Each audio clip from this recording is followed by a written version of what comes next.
వైరపల్లి గ్రామంలో శ్రీకాంత్ అనే యువకుడు వైఎస్ఆర్ కాంగ్రెస్ పార్టీ కార్యకర్త మరియు జిల్లా వాలంటీర్స్ వింగ్ అధ్యక్షుడు. పార్టీలో ఈ నియోజకవర్గంలో అత్యంత యాక్టివ్గా ఉంటూ కార్యకర్తలకు ఈ గ్రామ ప్రజలకు తోడుగా ఉంటూ రాజకీయంగా పబ్లిక్ లైఫ్లో పైకి వస్తున్న యువకుడు. ఇటువంటి యువకుడిని డిస్కరేజ్ చేయాలని, ఇటువంటి యువకుడిని పూర్తిగా నిర్వీర్యం చేయాలని ఇవాళ కూటమి ప్రభుత్వం వారి సంవత్సర విధ్వంసకర పాలనకు ప్రతీకగా ఈ యువకుడికి సంబంధించిన ఇల్లు కమ్ ఆఫీస్ దాదాపు 25-30 లక్షల రూపాయల విలువ మినిమం ఉంటుంది. డెమాలిష్ చేసినారు. ఎటువంటి నోటీస్ లేదు, ఎటువంటి ముందస్తు ఇన్ఫర్మేషన్ లేదు. ఏటిపురంలో కన్నా కారణం చూపించి డెమాలిష్ చేసినారు. వాస్తవానికి ఇది గ్రామదత్తమా ఏటిపురం ఒక క్లారిటీ ఈ గవర్నమెంట్కు, ఈ ఆర్డీఓకి, రెవెన్యూ వాళ్ళకి కూడా లేదు. ఉంటే డిమార్కేషన్, ఉంటే మ్యాప్ ఏమన్నా అడుగుతున్నాం, లేదు చూపించడంలా. అది పక్కన పెడితే 2017లో ఇక్కడ ఈ నిర్మాణం చేపట్టారు. అప్పుడు ఎవరి ప్రభుత్వం? చంద్రబాబు నాయుడు గారు ప్రభుత్వం. 2017లో నిర్మాణం చేపడితే అప్పుడే కరెంటు బిల్లు కానీ, అప్పుడే హౌస్ ట్యాక్స్ కానీ ప్రభుత్వ నిధులతో, అప్పుడున్న ప్రభుత్వ నిధులతో పక్కన సీసీ రోడ్డు కూడా నడుపుతుంది. అప్పుడు ఏటిపురం ఏంటి గుర్తురాలి. కేవలం శ్రీకాంత్ అనే యువకుడు ఇక్కడ నుంచి, ఈ ఇంటి నుంచి, ఈ ఆఫీస్ నుంచి మంచి పనులు చేస్తూ ఉన్నాడు. పెళ్ళిళ్ళంటే గాడిగుట్లు ఇస్తూ ఉన్నాడు. ఎవరైనా చదువులకు సాయం చేస్తూ ఉన్నాడు. ఎవరైనా విద్య కోసం వచ్చిన సాయం, ఆరోగ్యం కోసం వచ్చిన సాయం చేస్తూ ఉన్నాడు. మంచి పనులు అందుబాటులో ఉన్నాడు, మంచి పనులు చేస్తూ ఉన్నాడు అన్న ఒకే ఒక్క కారణంతో ఆ పిల్లోని కూటమి ప్రభుత్వం టార్గెట్ చేసి ఈ మాదిరి ఆ బిల్డింగ్నే నేలమట్టం చేయడం అనేది నిజంగా ఒక్క వైఎస్ఆర్ కాంగ్రెస్ పార్టీ కార్యకర్తలు, నాయకులే కాదు, ఈ గ్రామ ప్రజలు, ఈ రూరల్ మండల ప్రజలంతా కూడా తీవ్రంగా ఖండిస్తూ ఉన్నారు. నిజంగా వాళ్ళు మళ్ళా చెప్పిన కారణం ఏంటి? అసాంఘిక కార్యకలాపాలు చేస్తూ ఉన్నారంట. అంటే పెళ్ళిళ్ళప్పుడు ఎవరైనా కాలిగుట్టు సాయం చేయడము అసాంఘిక కార్యకలాపాల, పిల్లల చదువుకు ఎంతో కొంత సాయం చేయడము అసాంఘిక కార్యకలాపాల, హాస్పిటల్లో బాగాలేక ఎవరైనా అడ్మిట్ అయ్యి ఉంటే ఎంతో కొంత సాయం చేయము అసాంఘిక కార్యకలాపాల. నిజంగా అసాంఘిక కార్యకలాపాలు ఏదో తెలుసా? సరిగ్గా ఈ నేలమట్టం చేసిన బిల్డింగ్కు 50 మీటర్ల దూరంలో స్కూల్ ఉంది. ఆ స్కూల్కి ఎదురుగా మందు షాప్ ఉంది, లిక్కర్ షాప్. స్కూల్ అనేక సార్లు తల్లులు ఆ బడి పిల్లలు ఎవరైతే అక్కడ పిల్లలు చదువుతున్నారో ఆ పిల్లల తల్లిదండ్రులు అనేక సార్లు కంప్లైంట్ ఇచ్చినారు. స్కూల్ ఎదురుగా మందు షాప్ ఉంది, గుడి పక్కనే మందు షాప్ ఉంది, ఈ మందు షాప్ తొలగించండి అని చెప్పి ఎన్నోసార్లు కంప్లైంట్ ఇచ్చినారు. అది అసాంఘిక కార్యక్రమం. దాన్ని తొలగించే విషయంలో కూటమి ప్రభుత్వం ఎక్కడే కానీ చొరవ చూపలేదు, చర్యలు తీసుకోలేదు. కానీ ఇక్కడ మంచి కార్యక్రమాలు చేస్తూ ఉంటే అసాంఘిక కార్యక్రమాలు జరుగుతున్నాయన్న సొట్టు పెట్టి ఏటిపురం చెరువుపురం కన్నా కారణం చూపించి వాస్తవానికి ఇదంతా గ్రామదత్తం. కేవలం అంటే ఒక నోటీస్ కూడా ఇవ్వకుండా హై హ్యాండెడ్గా మాదిరి చేయడం అనేది నిజంగా మీరు చేసిన ఇది ద్రోహము. మీరు ఏదైతే నేలమట్టం చేసినారో, ఏదైతే విధ్వంసం చేసినారో, ఈ నియోజకవర్గంలోని వైఎస్ఆర్ కాంగ్రెస్ పార్టీ కార్యకర్తలు అందరూ కూడా తీవ్రంగా మనస్తాపం చెందినారు. ఈ విషయం ప్రతి ఒక్కరు కూడా మనసులో పెట్టుకుంటారు. సమయం సందర్భం వచ్చినప్పుడు ప్రతి ఒక్కరు దీనికి సమాధానం చెప్పాల్సి వస్తుందని చెప్పి మరి గట్టిగా కూడా నాయకులు తెలియజేస్తూ ఉన్నాం. చేతిలో అధికారం ఉంటే 4 మంచి పనులు చేయండి, చేతిలో అధికారం ఉంటే సాధ్యమైన నిర్మాణాలు చేయండి, అంతే తప్ప ఈ మాదిరి నేలమట్టం చేయొద్దని చెప్పి మనవి చేస్తూ ఉన్నాం. మీ దగ్గర అధికారం ఉంది, ఇంకా మంచి పనులు చేయండి. ఈ ఊరికి, ఈ మండలానికి, ఈ నియోజకవర్గానికి మంచి చేయండి, చెప్పిన పథకాలన్నీ అమలు చేయండి, అంతే తప్ప ఈ మాదిరి ఎప్పటి నుంచో ఉన్న బిల్డింగ్లు డెమాలిష్ చేయడము.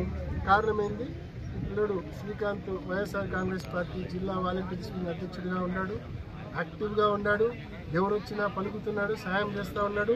మన యువత కోరిక నుంచి దాదాపు కొన్ని వందల మంది ఇదే బిల్డింగ్, ఇదే ఆఫీస్ నుంచి కొన్ని వందల మంది ఇక్కడ నుంచి ర్యాలీగా కడపకు పోయినారు. సో ఈ బిల్డింగ్ నేలమట్టం చేస్తే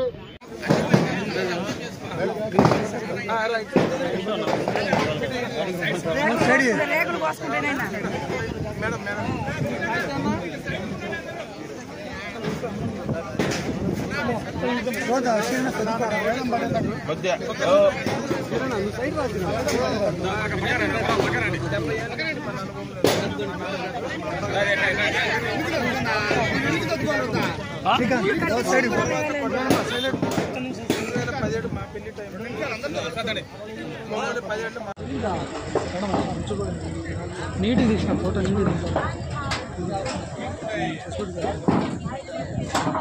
రెండున్నా బాబు నువ్వు ఒక్కరు సెల్ఫీ ఫోటో తీస్తాం మళ్ళీ తీసుకుందాం బాబు మీ చేతులు కింద పెట్టండి మీ చేతులు బాబు అడ్డం రాకుండా ఒక నిమిషం పక్కన ఎవరు తీయమంటారు నేను ఫోటో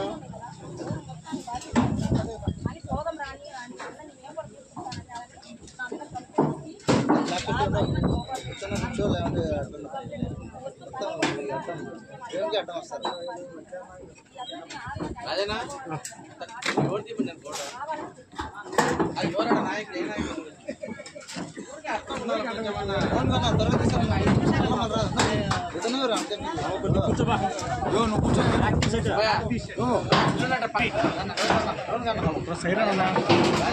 సైడ్ ఉండాలి చెప్పినాలేబ్బా నేను సపోర్ట్ ఉండాలి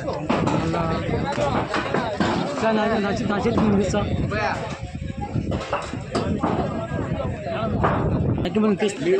ఒక్కటే ఫోటో ఇచ్చేస్తాను కవర్ కావాలని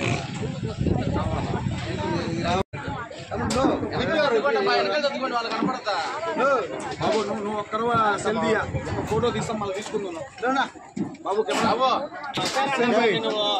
మీ చేతులు కింద పెట్టండి మీ చేతులు బాబు అడ్డం రాకుండా ఒక నిమిషం పక్కన ఎవరు తీయమంటారు నేను ఫోటో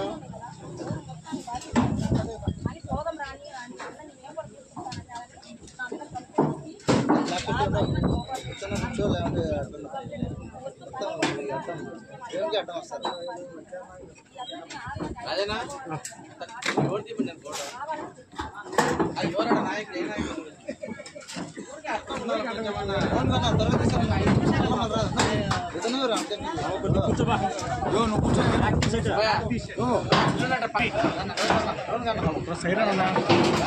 సైడ్ ఉండాలి చెప్పినాలేబ్బా నేను సపోర్ట్ ఉండాలి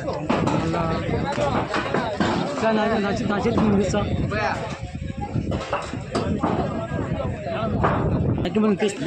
ఒక్కటే ఫోటో ఇచ్చేస్తాను కవర్ కావాలని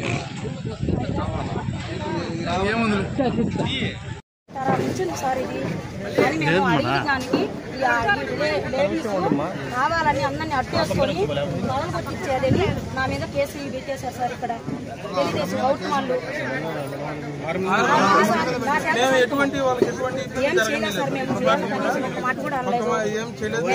గొడవ పొరకు ఒక తాగు కదా, అక్కడ ఇల్లు 300 ఇల్లు ఉండే కదా, ఊరు మొత్తాన్ని బాధ్యత కదా సార్ ఇది అని పోదాం రాని అని అందరినీ మేము కూడా తీసుకొస్తానని నా మీద కంప్లైంట్ ఇచ్చి ఈ 5 మంది మగవాళ్ళు లేచి నన్ను ఆడుగుతుని వీడ్చి కంప్లైంట్ ఇస్తూ పగల కొట్టకుండా మేము అడ్డామంటే దాని కొత్త బాధ్యత ఉంది సార్. ఈ అందరినీ 5 మంది మగవాళ్ళ దగ్గర నన్ను ఆడుగుతుని ఈమెను కావాలని పెట్టించారు సార్. నాకు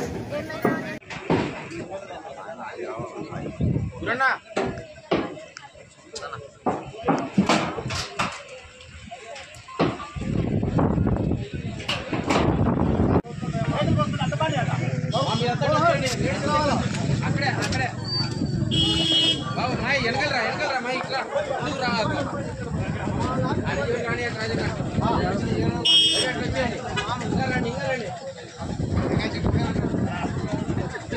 రమ్మని చెప్పండి. నేనే అడ్డం ఉంటాను.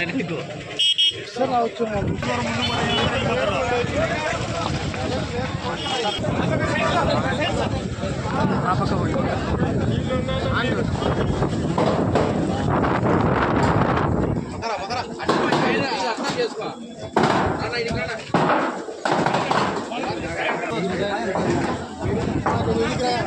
రావాలా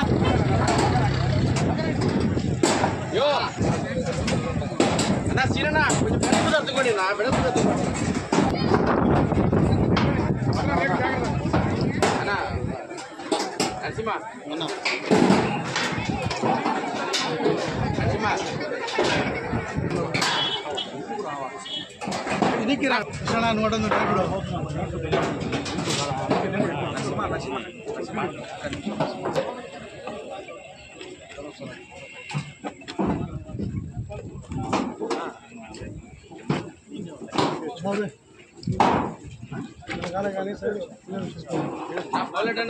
ఫోటో పెడతాలే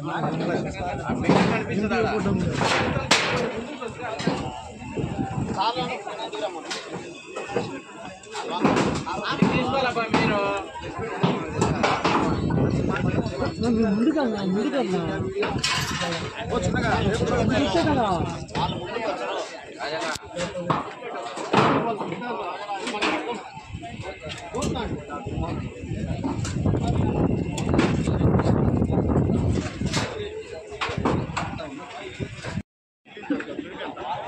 టిఫిన్ తినమని చెప్పాడు వచ్చిన